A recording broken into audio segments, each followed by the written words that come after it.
Yine kalkıp yerimeye başladım. Dünen günorta mextegilik terəvəzlərindən hazırlanmış xörək yemişdim. Ondan bəri ac idim. Eləcə addımlayırdım. Ara bir təşkilatımızdan kimisə görəndə yolumu dəyişirdim. Elə olurdu ki, bir küçədən 2 dəfə keçirdim. Bir yerdə dayandım. 20 addım qabaqda elə mənimlə eyni yaşlarda, səliqəli, çox səliqəli geyimdə, üz gözü təmiz, qısa saqqalı daranmış, üzündə müsbət ahəngin bir parçası olan təbəssüm, sağlam görünüşlü bir oğlan küçənin küncündə durmuşdu. Əlində böyük bir para çörək vardı. Qabağında quyruq bulayan 2 küçə itinə gülə-gülə baxırdı. Bir tikə, balaca bir tikə özü yeyir, itlərə isə böyük tikələr verirdi. İtlər atılıb düşdükcə ürəkdən gülürdü. Qibtə elədim. Oğlana yox, itlərə. İtlərin yerində olsam, ondan çörək alardım. O müsbət ahəngin bir parçasından. Cəngə çıxdığım Tanrının gözəl yaratdıqlarını sevən adamın əlindən çörək yeyərdim. Kaş məni görməyəydi, düşündüm. Gözümün üstündəki qorxunc yara, əynimdəki köhnə, çirkli, cırıq paltarlar, boğucu mənfi auram. Məni görsə kefi pozulacaqdı və şən sifətindən feyz ala bilməyəcəkdim. Özü də əvvəllər nifrət etdiyim, təkcə bugün feyz ala bildiyim halda məni görməsi heç yaxşı olmazdı. Özümü tanıya bilmirdim. Yaxşı olmazdı. Nə vaxtdan yaxşı axtarırdım. İçimdə bir his cəld qayıt deyirdi. Gözü mənə sataşsa, sonra da ikrah hissi ilə gözünü məndən çevirsə, yenə dərin qaranlığa qərq olardım. Amma hələ də qayıtmır, ona baxırdım.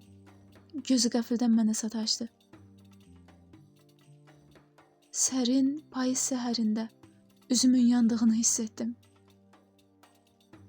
Tez çevrilmək istədim ki, üzündən təbəssümün silinməsini görməyim.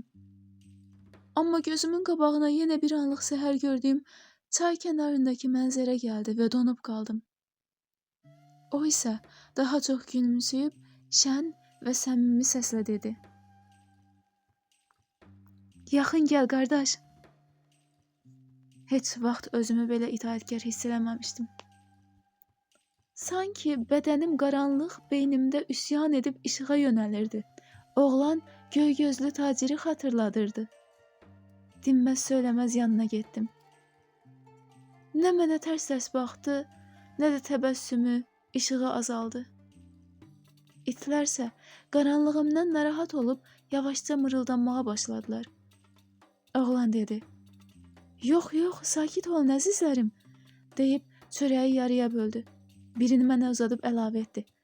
Al qardaşım, al, sən də mənə qoşul. Sakitcə və çaşqınlıqla çörəyi aldım. Bir tikə qoparıb itə atdım. İtlərdən biri çəp-çəp baxa-baxa, çəkinə-çəkinə çörəyi yedi. Oğlan da bir tikə atdı. Onu da digər it yedi.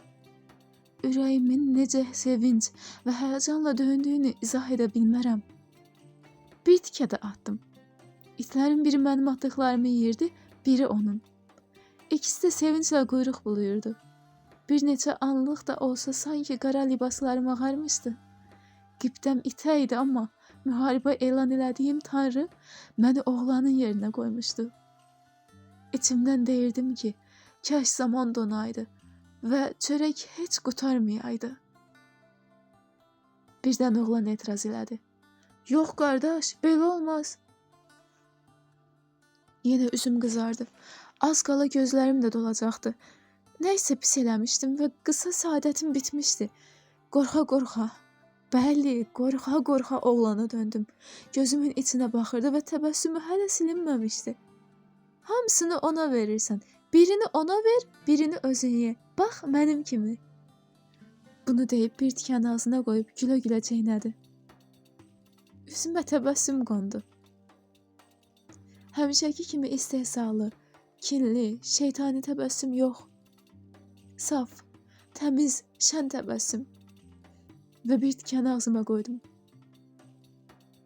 Şirin çörək idi. Ya da mənə elə gəlirdi. Ətrafda artıq heç nə görmürdüm. Sanki dünyada təkcə ikimiz idik. Bir də 2 it vardı. İtlər hərdən yerində fırlandıqca oğlan gülürdü. Mən də ona qoşulmuşdum. Çörək qutarana qədər 5-6 tikə yedim və bu tikələr mənim üçün əbədi xoşbəxtlik neməti kimi idi. Çörək qutaranda oğlan əyilib öz itini sığallamağa, oynatmağa başladı. Mən də əyilib öz itimi sığalladım. Yarım dəqiqə sonra oğlan qalxıb dedi: "Gəl qardaş." Mütləqlə qalxıb ardınca getdim. Demə, su içdiyim bulağın lap yanında durmuşuq. Əyilib əllərini yuya-yuya mənə baxdı. Anam deyərdi ki, yeməkdən sonra əl yumaq yaxşıdır. İtlərlə oynanandan sonra isə mütləqdir.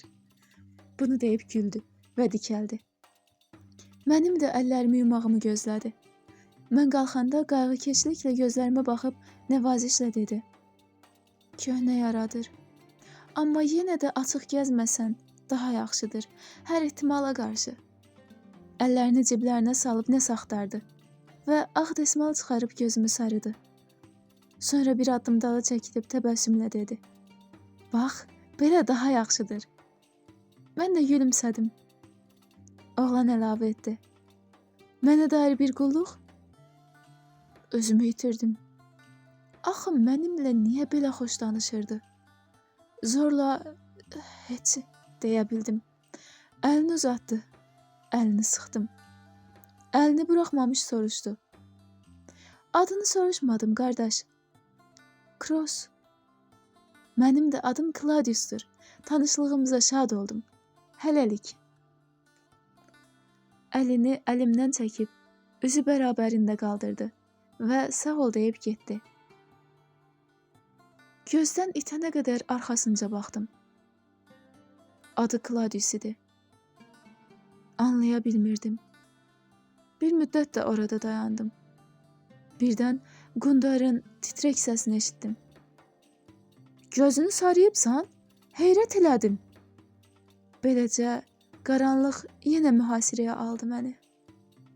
Qundar əyilib yerdən palçıq götürüb sarğıya sürtə-sürtə dedi: "Çox təmizdir, sənə təmiz yaraşmır."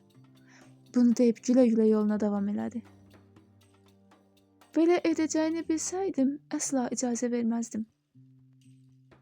Sarğını gözümdən açdım. Tamam çirklənmişdi. Tez əyilib bulaqda yumağa başladım. Bayaqki kimi ağarmadığını görəndə az qala ağlayacaqdım. Dönüb oğlanın getdiyi tərəfə baxdım. Bəlkə hələ getməmiş olar deyə, amma yox idi. Dikəldim və əlimdəki sarğıdan su damcılaya-damcılaya evə qayıtdım. Təxminən 3 saatım qalmışdı. Sarğını kirli yatağımın üstünə qoyub kitablara girişdim. Kronca qəribə dilidir. Həm sadə, həm də çətin. Kitabın ilk səhifəsində 2 cümlə vardı. Onları tərcümə elədiyimi demişdim. Digər səhifəyə keçib həvəslə tərcüməyə başladım.